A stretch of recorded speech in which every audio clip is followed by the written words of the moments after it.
Hey y'all, welcome back and thanks for joining me on this test ride for the 2026 BMW R 1300 RS. We're in for a treat.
The first thing that proved to be a challenge for me was realizing how nimble and how responsive this bike was compared to my GS. Point, steer, and press the handlebar and off you go in a different direction.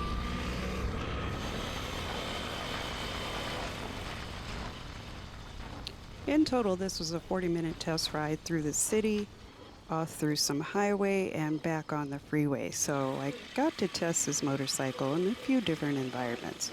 But granted, 40 minutes is still just a quick rip when you're thinking about making an $18,000 investment.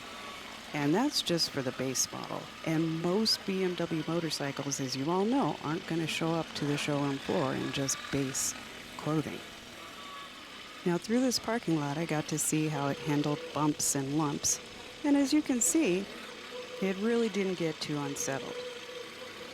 Front wheel suspension is handled by an upside-down telescopic fork.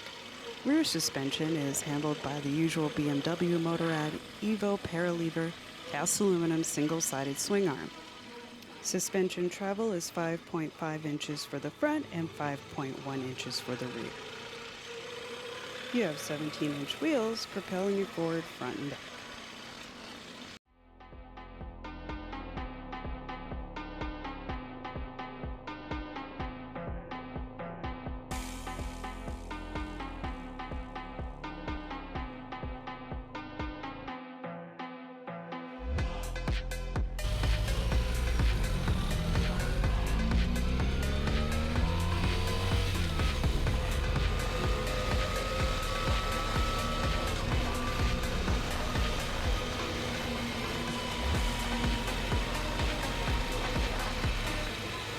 The R 1300 RS is one of, I believe, 3 new models for BMW this year.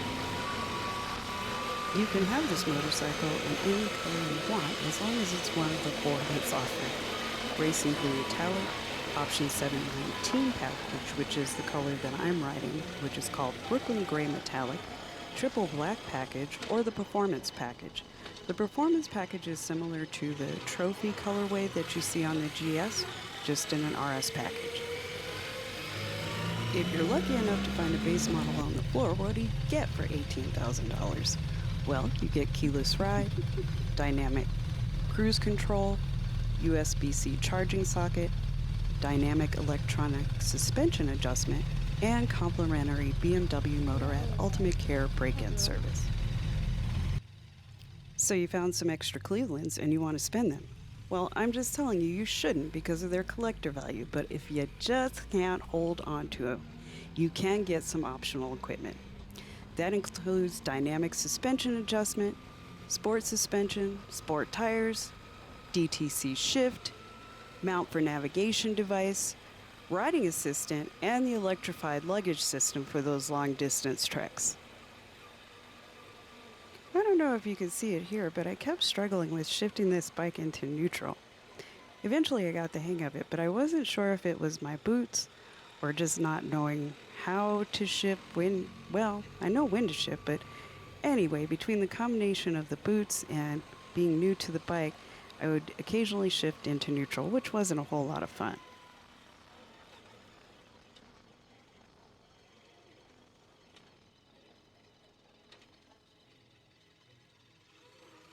Slowing it down to a quick stop, you've got dual disc brakes up front with 4-piston radial brake calipers, and out back you've got a single disc brake with 2-piston floating calipers.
That bike looks like a lot of fun. That looks like a lot of fun. Huh? It looks like a lot of fun. Oh yeah.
Oh well, we'll get there.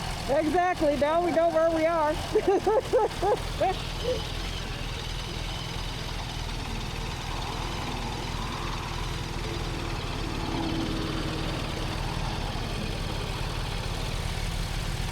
I love the sound of that bike. Yeah, that's really nice. That is sweet. That's fun. I like it. Is it as uncomfortable as it looks? It's very uncomfortable.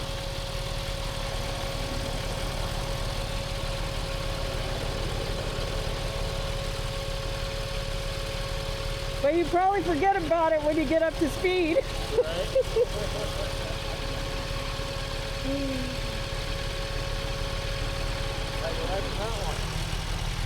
I like it.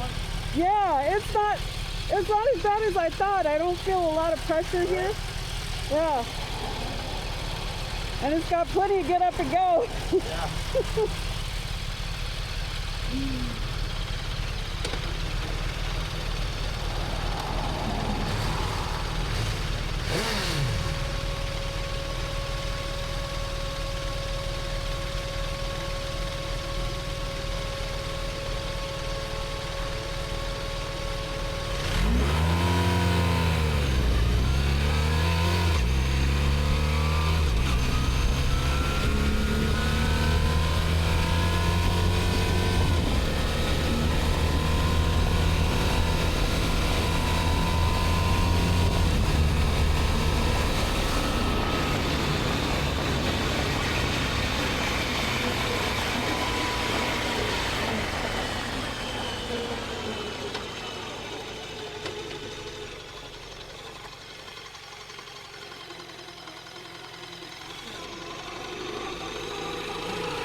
Hey, thanks for rocking and riding with me. So if a sports tour is on your list, this should definitely make your short list.